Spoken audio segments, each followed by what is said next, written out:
Hello everyone, and welcome back for another video. I'm going to have a little haul and then we'll make a Christmas project. These are some of the things I got from the Holly Jolly release. I got the Joy, the Merry, because I already had the Christmas looks like that, so I got the Merry. And then I got one of the new snowflakes. I got Felicity. Oh, that may not be a new snowflake. No, that's an older snowflake. The new ones were sold out. But I got one of the new 3D embossing folders. And then I got this penny black ornament die. Not sure if this is, yeah, this is 2020. This is a new die too. Okay, so we're going to make a project with this one. Okay, so the project we're making today is going to be using this new embossing folder called Forest Border. And I am dug out my old Cuttlebug machine because I'm not quite sure how to run these 3D embossing folders through my Gemini. I've tried a couple of different ways, and it was just easier to get out my old Cuttlebug here and run it through. I think I just used the base plate and the B plate, and it did a great job. I did have a little wrinkle in the side over there. I think it had to do more with me and how I put the paper in the embossing folder than it did with my method of cutting. But I wanted to cut this down anyway because I wanted to just focus on the trees and not have any blank area out around it. So doing that, it does make a little bit of a different sized card. Oh, and here I'm just taking a fingernail file and I'm knocking off the tops of those trees a little bit. Kind of makes it look like snow.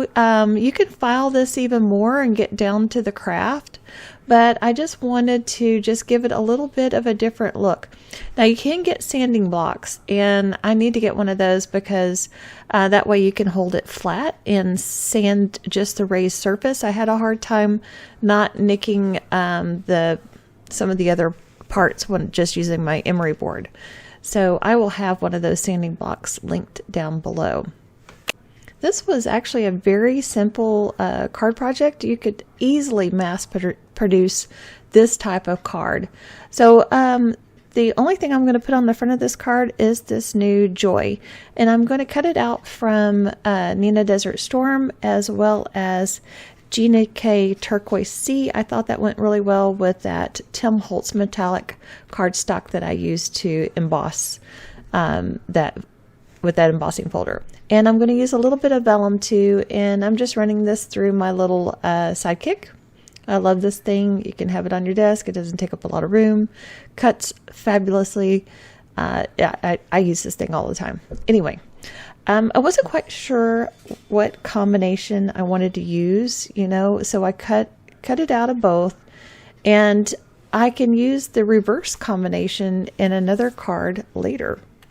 So I'll just test out both ways and see which way I like it.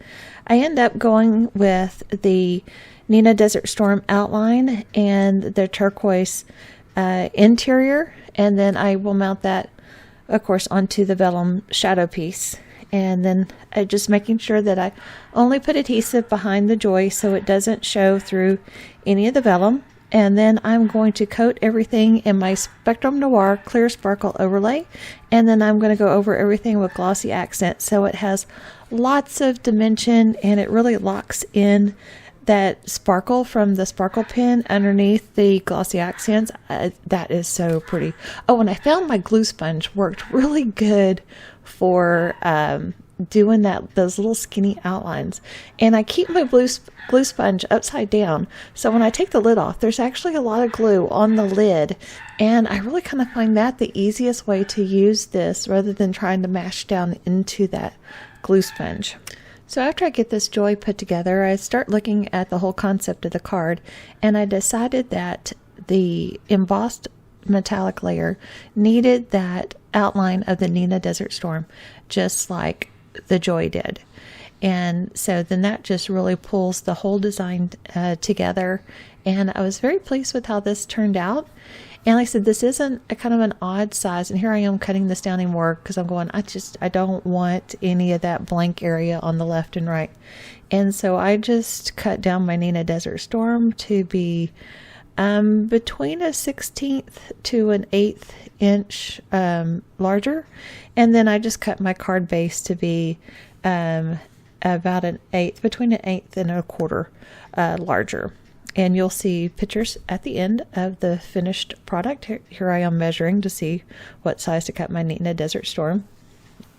But like I said, super easy card to replicate. So you could do all the embossing at once and then cut your panels all at once, and do the joy die cutting all at once, or whatever, large chunky sentiment you wanted to put on this. I like the joy because it was littler, it didn't cover up too much of the pretty embossing that folder did. So I hope you enjoyed this quick and easy Christmas card, and pick up some of these new embossing folders. They're fabulous, and what a way to just make a statement. Easy peasy, and they're pretty inexpensive too, so that's really nice. I do have lots more Christmas projects planned, but I'm not sure if I'll get another one up this week with it being the holidays and things. So we will see. I'll do my best, but if not, I will see you very soon in the next card project. And I hope everybody has a very happy holiday.